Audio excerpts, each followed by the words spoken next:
গাজায় আন্তর্জাতিক শান্তিরক্ষী বাহিনীতে কাতারকে যুক্ত করার ইঙ্গিত ট্রাম্পের। দোহায় আল থানির সঙ্গে বৈঠক। যুদ্ধবিরতি লঙ্ঘন করে আবারও উপত্যকায় ইসরায়েলি হামলা। মালয়েশিয়ায় আসিয়ান শীর্ষ সম্মেলন শুরু, যোগ দিয়েছেন জোটের নেতারা। এজেন্ডায় থাকছে বাণিজ্য সহ আঞ্চলিক নানা ইস্যু। যুক্তরাষ্ট্রের সঙ্গে পারস্পরিক শ্রদ্ধার ভিত্তিতে আলোচনায় বসতে প্রস্তুত ইরান। পরমাণু ইস্যুতে বুদ্ধিদীপ্ত সমাধানের সঙ্গে কূটনৈতিক পথেই এগোতে চায় তেহরান। রাশিয়া ইউক্রেন যুদ্ধ বন্ধে ভূমিকা রাখতে পারে চীন, আশা মার্কিন প্রেসিডেন্টের। যুদ্ধবিরতি টিকিয়ে রাখতে ইস্তাম্বুলে পাকিস্তান আফগানিস্তান বৈঠক। গাজায় স্থায়ী যুদ্ধবিরতি নিশ্চিত করতে প্রয়োজনে কাতারের সেনাবাহিনীও অংশ নেবে বলে ইঙ্গিত করেছেন মার্কিন প্রেসিডেন্ট ডোনাল্ড ট্রাম্প। দোহায় কাতারের আমির Sheikh Tamim bin Hamad Al Thani ও শীর্ষ নেতাদের সঙ্গে বৈঠকে গাজায় আন্তর্জাতিক শান্তিরক্ষী বাহিনী মোতায়েন নিয়ে আলোচনার পর একথা জানান তিনি। এদিকে মার্কিন পররাষ্ট্রমন্ত্রী মার্কো রুবিওর সঙ্গে আলোচনার পর ইসরায়েল জানায়, শান্তিরক্ষী বাহিনী এমন দেশ দিয়ে গঠিত হবে যাদের নিয়ে ইসরায়েল স্বস্তি বোধ করে। এদিকে যুদ্ধবিরতির মধ্যেও গাজায় নুসেইরাতে শরণার্থী শিবিরে ইসরায়েলি বিমান হামলায় অন্তত 6 জন আহত হয়েছেন।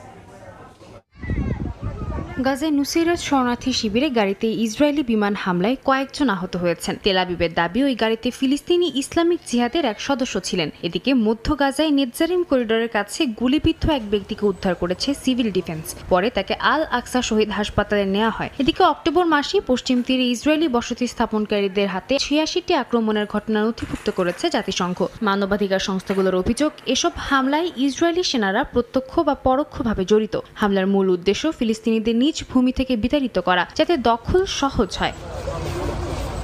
এদিকে গাজার শান্তি প্রক্রিয়ার মধ্যে ইসরায়েলি প্রতিরক্ষা মন্ত্রী কাজ দাবি করেন, এখনও হামাসের 60% সুড়ঙ্গ অবশিষ্ট রয়েছে। তিনি বলেন, টানেল ধ্বংস ও হামাসকে নিরস্ত্র করাই ইসরায়েলের মূল লক্ষ্য। এটি তাদের নৈতিক ও নিরাপত্তাগত দায়িত্ব বলে মন্তব্য করেন কাজ। এই প্রেক্ষাপটে বিশ্ব স্বাস্থ্য সংস্থা গাজায় চিকিৎসা সহায়তা জোরদার করেছে। কেরিম শালম সীমান্ত দিয়ে 238টি প্যালেট ওষুধ ও সরঞ্জাম প্রবেশ করানো হয়েছে, যার মধ্যে ছিল ইনসুলিন, কলেরা কিট ও জরুরি চিকিৎসা সামগ্রী। সংস্থাটি জানায়, গাজার স্বাস্থ্য খাতের সহায়তা এখনও প্রয়োজনের তুলনায় খুবই অল্প। এদিকে দোহায় মার্কিন প্রেসিডেন্ট ডোনাল্ড ট্রাম্পের সঙ্গে বৈঠক করেছেন কাতারের আমির Sheikh Tamim bin Hamad Al Thani. এ সময় গাজা যুদ্ধবিরতি চুক্তির অগ্রগতি ও আন্তর্জাতিক শান্তিরক্ষী বাহিনী মোতায়েনের বিষয়ে আলোচনা হয়। ট্রাম্প জানান, তারা একসঙ্গে টেকসই শান্তির লক্ষ্যে কাজ করছেন। একই সঙ্গে গাজায় স্থায়ী শান্তি নিশ্চিত করতে প্রয়োজনে কাতার বাহিনীও এতে অংশ নেবে বলে ইঙ্গিত দেন তিনি। ট্রাম্প প্রশাসনের পররাষ্ট্রমন্ত্রী মার্কো রুবিও জানান, গাজায় বহুজাতিক নিরাপত্তা বাহিনী গঠনে জাতিসংঘের প্রস্তাব বা আন্তর্জাতিক অনুমোদনের প্রয়োজন হতে পারে। রুবিওর সঙ্গে আলোচনা শেষে ইসরায়েলি কর্মকর্তারা জানান, শান্তিরক্ষী বাহিনী এমন দেশ দিয়ে গঠিত হবে যাদের নিয়ে ইসরায়েল স্বস্তি বোধ করে। ইরানের পারমাণবিক কর্মসূচির ওপর পশ্চিমা নজরদারির মেয়াদ শেষ হয়েছে। ইরান, রাশিয়া আর চীন মিলে আন্তর্জাতিক পরমাণু সংস্থা IAEA-কে যৌথ চিঠি দিয়েছে। এতে বলা হয়, জাতিসংঘ নিরাপত্তা পরিষদের 2231 রেজুলেশন আনুষ্ঠানিকভাবে শেষ হয়েছে। এছাড়া আঞ্চলিক উত্তেজনার পেছনে ইরান জড়িত এমন অভিযোগ উড়িয়ে দিয়ে জাতিসংঘে তেহরান পাল্টা অভিযোগ করেছে, পশ্চিম এশিয়ার সংঘাতের পেছনে যুক্তরাষ্ট্র ও ইসরায়েল দায়ী।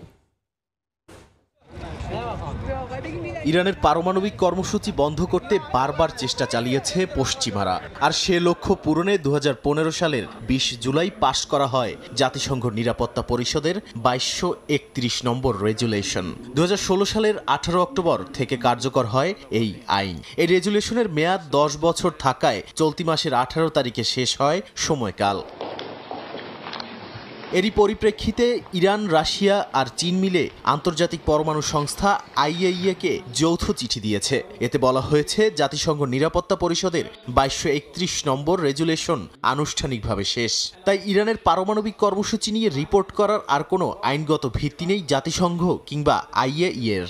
এ নিয়ে ইরানের উপপররাষ্ট্রমন্ত্রী কাজেম ঘারিবাবাদি বলেন, ইউরোপীয় দেশগুলোর স্ন্যাপব্যাক নিষেধাজ্ঞা চালুর চেষ্টা বেআইনি ও অবৈধ।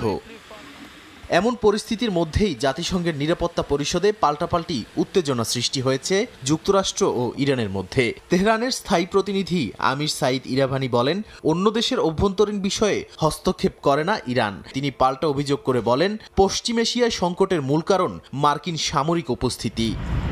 রাশিয়া ইউক্রেন যুদ্ধ বন্ধে চীনের সাহায্য চেয়েছেন মার্কিন প্রেসিডেন্ট ডোনাল্ড ট্রাম্প। দক্ষিণ কোরিয়ায় চীনা প্রেসিডেন্ট শি জিনপিং এর সঙ্গে বৈঠকের উদ্দেশ্যে রওনা দেওয়ার আগে এ মন্তব্য করেন তিনি। যুদ্ধ বন্ধে রাশিয়ার ওপর নিষেধাজ্ঞা ও ইউক্রেনকে অস্ত্র সরবরাহ বাড়ানোর সিদ্ধান্ত নিয়েছে ইউরোপীয় নেতারা। এদিকে আলোচনার মধ্যে কিয়েভে রুশ আক্রমণে একজন নিহত ও 10 জন আহত হয়েছেন। ইউক্রেনের আক্রমণে রাশিয়ার একটি বাঁধ ক্ষতিগ্রস্ত হয়েছে। রাশিয়া ইউক্রেন যুদ্ধ বন্ধে বিশ্বজুড়ে তৎপরতা চললেও থেমেনি পাল্টাপাল্টি হামলা। স্থানীয় সময় শনিবার রাজধানী কিয়েভে ক্ষেপণাস্ত্র ও ড্রোন হামলা চালায় রাশিয়া।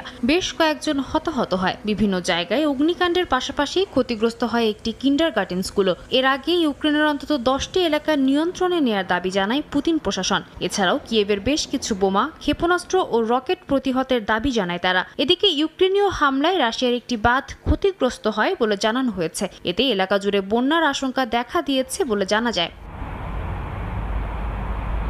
এর মধ্যে যুদ্ধ বন্ধে তৎপর হয়ে উঠেছে জেলেনস্কির প্রশাসনের ইউরোপীয় মিত্ররা। স্থানীয় সময় শুক্রবার এক বৈঠকে রাশিয়ার উপর নিষেধাজ্ঞা বাড়ানোর সিদ্ধান্ত নেয় ইউরোপীয় নেতারা। জানান তাদের লক্ষ্য ধীরে ধীরে বিশ্ববাজার থেকে রাশিয়ার তেল ও গ্যাস সরিয়ে ফেলা এবং রুশদের কাছ থেকে জব্দ করা সম্পদ ইউক্রেনের পুনর্গঠনে ব্যবহার করা। একই দিন ইউক্রেনকে দীর্ঘ পাল্লার ক্ষেপণাস্ত্র ও আকাশ প্রতিরক্ষা ব্যবস্থা সরবরাহ বাড়ানোর ঘোষণা দেন তারা।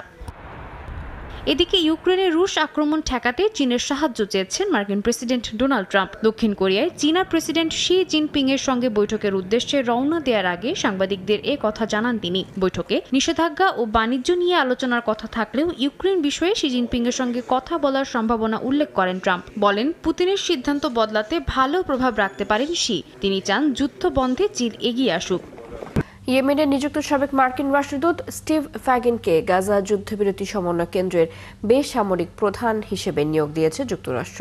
যুক্তরাষ্ট্রের পররাষ্ট্র দপ্তর এক বিবৃতিতে জানায়, স্টিভ ফ্যাগিন গাজা ভঙ্গুর যুদ্ধবিরতি বজায় রাখতে তদারকি কেন্দ্রের সামরিক প্রধান লেফটেন্যান্ট জেনারেল প্যাট্রিক ফ্র্যাঙ্কের সাথে সমন্বয় করে কাজ করবেন। তদারকি কেন্দ্রটি 10 অক্টোবর 20 দফা গাজা যুদ্ধবিরতি কার্যকর হওয়ার পর প্রতিষ্ঠা করা হয়।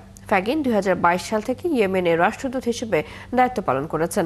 তিনি ইয়েমেনের রাষ্ট্রদূত থাকাকালীন 3 মাস পর্যন্ত বাগদাদের শীর্ষ মার্কিন কূটনীতিক হিসেবে দায়িত্ব পালন করেন। কেরিম শালোম ক্রসিং দিয়ে গাজায় 238টি প্যালেট চিকিৎসা সরঞ্জাম পাঠিয়েছে বিশ্ব স্বাস্থ্য সংস্থা। সরবরাহের মধ্যে ইনসুলিন, কলেরা কিট, সহায়ক যন্ত্র এবং অন্যান্য প্রয়োজনীয় ওষুধও সরবরাহ করা ছিল। বিশ্ব স্বাস্থ্য সংস্থা জানিয়েছে, জর্ডান, মিশর, দুবাই, পশ্চিম তীর এবং জেরুজালেম হয়ে পাঠানোর জন্য তাদের কাছে 2000টিরও বেশি চিকিৎসা সরঞ্জাম প্রস্তুত রয়েছে। তবে গাজায় প্রয়োজনের তুলনায় এই ত্রাণ সরবরাহ খুবই কম বলে জানিয়েছে সংস্থাটি। বিশ্ব স্বাস্থ্য সংস্থা আরও বলছে, গত 2 বছরে প্রায় 42,000 ফিলিস্তিনি গুরুতর জীবন বদলে দেওয়ার মতো আঘাতের শিকার হয়েছেন, যার মধ্যে 10,000-এরও বেশি শিশু রয়েছে।